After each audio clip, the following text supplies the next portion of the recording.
सच्चिदानंद सदगुरु साईनाथ महाराज की जय। ओम साई राम। मित्रों, आज का ब्लॉग आप सभी हमारे साईं परिवार के लिए विशेष लाभकारी और कल्याणकारी है, क्योंकि आज के ब्लॉग में अपने साईं परिवार के लिए साईं बाबा की दिव्य ऊर्जा क्या होती है, साईं बाबा की चमत्कारिक ऊर्जा कैसे आपके जीवन की दशा और दिशा को परिवर्तित करती है, आप दंग रह जाएंगे इस बात को जानकर कि बाबा की ऊर्जा कैसे आपके जीवन में आती है।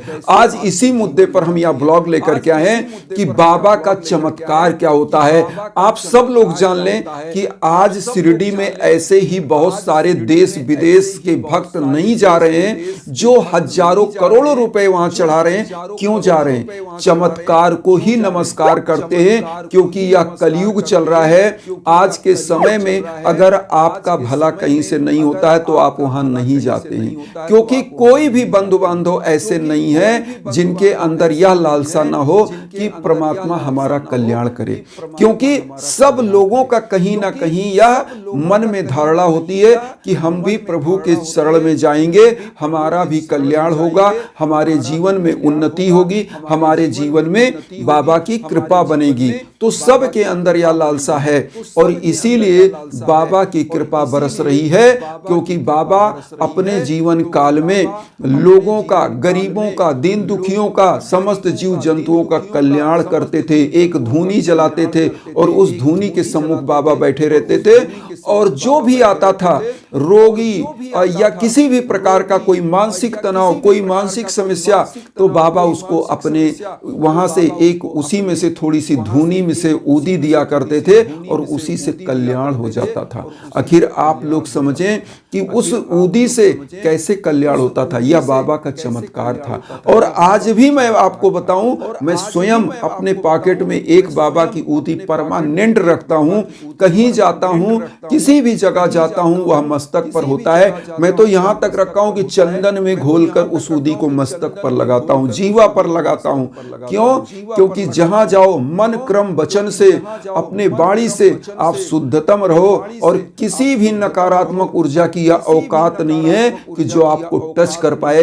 जो बाबा का भक्त है उसको कोई नकारात्मक ऊर्जा छू नहीं सकती, क्योंकि बाबा ने अपने 11 वचन में स्वयं कहा है कि जो शिरडी में आएगा आपत दूर भगाएगा, चढ़े समाधि की सीढ़ी पर, पैर तले दुख की पीढ़ी पर, त्याग शरीर चला जाऊंगा, भक्त हेतु दौड़ा आऊंगा, मन में रखना दृढ़ विश्वास, करे समाधि पूरी आस, मुझे सदा जीवित ही जानो, अनुभव करो सत्य पहचानो, मेरी शरण आ खाली जाए, हो तो कोई मुझे बताए, जैसा भाव रहा जिस जन का वैसा रूप हुआ मेरे मन का, भार तुम्हारा मुझ पर होगा, वचन न मेरा झूठा होगा, असहायता लो भरपूर, जो मांगा वह नहीं है दूर, मुझ में लीन वचन मन काया, उसका ऋण ना कभी चुकाया, धन्य धन्य वह भक्त अनन्य, मेरी शरण तज ले नानन।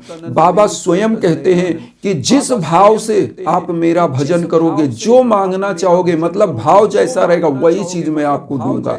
जैसे आप यह भी देखिए, गीता में क्या कहा गया, नयनम शस्त्रम छिद्राणि नयनम दहति पावका, न चैनम क्लेदन्त्यपो न शोष्यति मारुता।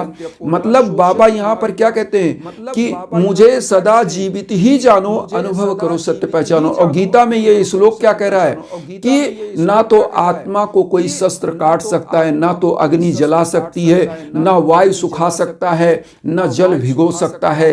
तो यहाँ पर बाबा क्या कहते हैं, मुझे सदा जीवित ही जानो, अनुभव करो सत्य पहचानो। बाबा यहाँ क्या मैसेज दे रहे हैं कि ये शरीर नश्वर है, शरीर अस्थि या सड़ के, गल के, जल के समाप्त हो जाएगा, लेकिन मेरी आत्मा आपके पास जब भी आप पुकारोगे आती रहेगी और आपका कल्याण करती रहेगी। तो बाबा का जो यह दिव्य स्वरूप है वह आत्मा के रूप में हमारे आपके आसपास है।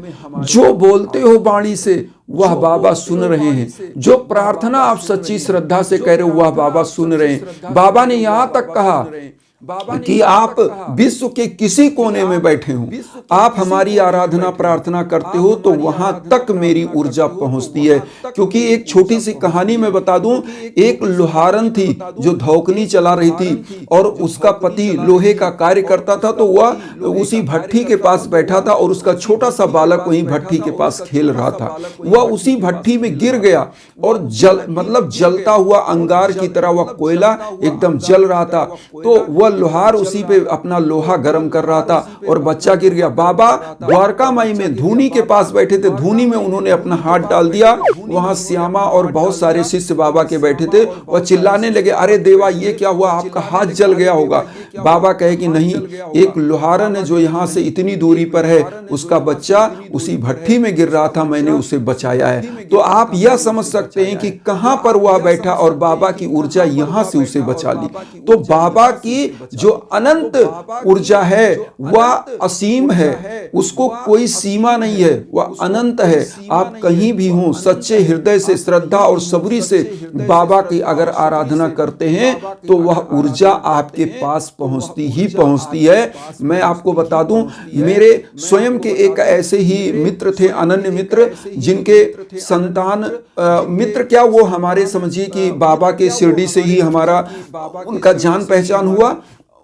तो उनके संतान नहीं हो रही थी, तो वो क्या हुआ कि हमने उनको कहा कि आप शिरडी चलिए। मैं आपको बता रहा हूँ, हम लोग शिरडी, उनको मैं शिरडी लेकर के गया और उनको संतान की प्राप्ति, उनकी शादी को लगभग 8 साल हो गए थे, संतान नहीं हो रहे थे। डॉक्टरों को भी चेकअप कराया, उन्होंने कहा कोई कमी नहीं है, लेकिन फिर भी संतान नहीं हो रही थी।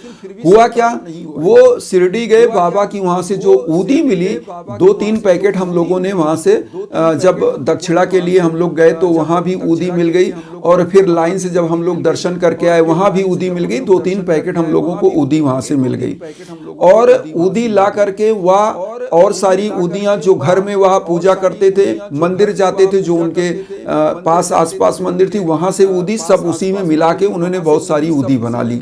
उसी ऊदी का तिलक चंदन करने लगे और उनको पहला पुत्र संतान प्राप्त हुआ। मतलब पहला 8 साल के बाद संतान प्राप्ति हुई और पुत्र रत्न की प्राप्ति हुई। तो बाबा की कृपा क्या है ना, कोई नहीं समझ सकता। बाबा की कृपा ऐसी है जो अनंत है, दिव्य है। कितना भी आप भटक लो, लेकिन जब बाबा की कृपा बनती है ना तो चमत्कार होता है। इसीलिए कहते हैं कि बाबा की कृपा ऐसी है जो अदृश्य है और जो विजिबल नहीं है। इसीलिए बाबा कहते हैं, मुझे सदा जीवित ही जानो, अनुभव करो सत्य पहचानो। मैं आपको बता दूं, आपने बहुत बार साईं सच्चिदानंद पढ़ा होगा, जिसमें बाबा कैलेंडर के रूप में किसी के घर आ गए, किसी के घर में किसी जीव का रूप धारण करके आ गए, कहीं पे वह फकीर और भिखारी बन के पहुंच गए किसी के यहाँ निमंत्रण में। तो बाबा अपनी ऊर्जा से अपने स्वरूप को वह चेंज करते हैं, और वो कहते हैं जिस जैसे भाव से, जैसा भाव रहा जिस जन का वैसा रूप हुआ मेरे मन का। जिस भाव से आप हमें बुलाओगे वैसा ही रूप धर के मैं आ जाऊंगा। बस उस संकेत को जानने की जरूरत है, पहचानने की जरूरत है।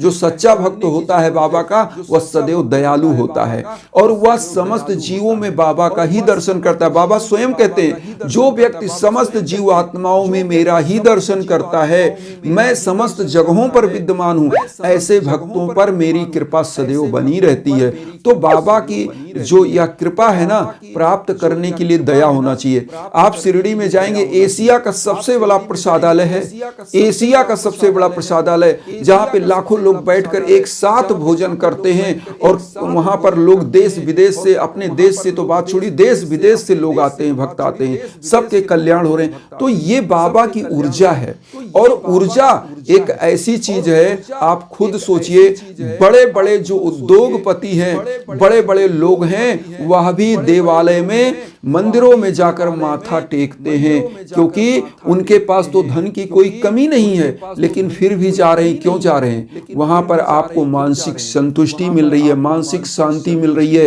एक दिव्य ऊर्जा आपको प्राप्त हो रही है, और आप और अच्छे से अपने बिजनेस व्यापार में, अपने घर परिवार में रहते हैं, लगते हैं। तो ये ऊर्जा की ही खेल है ये पूरी दुनिया। ऊर्जा ही सबसे बड़ा चीज है। उसी ऊर्जा को अगर आपने प्राप्त कर लिया, जिसका कलयुग में वर्णन किया गया है। कलयुग का है नाम अधारा, सुमिर सुमिर नर उतरई पारा।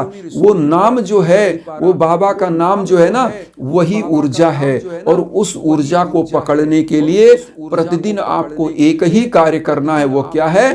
बाबा का नाम जप, बाबा की आराधना, प्रार्थना और पूजा, और उसी से आपके जीवन में चमत्कार होगा। यहाँ पर एक चीज और हम कहें कि जब भी आपके जीवन में किसी भी प्रकार की बाधाएं और कष्ट चल रही हों, तो अपने नाम गोत्र पर संकल्प कराकर यज्ञ याजन हवन पूजन जरूर कराना चाहिए। आप विश्व के किसी कोने में हो, वह ऊर्जा आप तक पहुंचती है और आपका कल्याण होता है। तो इन्हीं भावनाओं के साथ आप लोगों से कहेंगे कि वसुधैव कुटुंबकम की जो भावना हम लेकर चलें, उसमें आप सभी लोग चैनल को सब्सक्राइब करके हमें भी परिवार बनाइए। उन बंधु बांधवों तक वीडियो को जरूर शेयर करिए जो किन्हीं कारणों से कष्ट में, दुख में। इसी भावना के साथ ओम साई राम।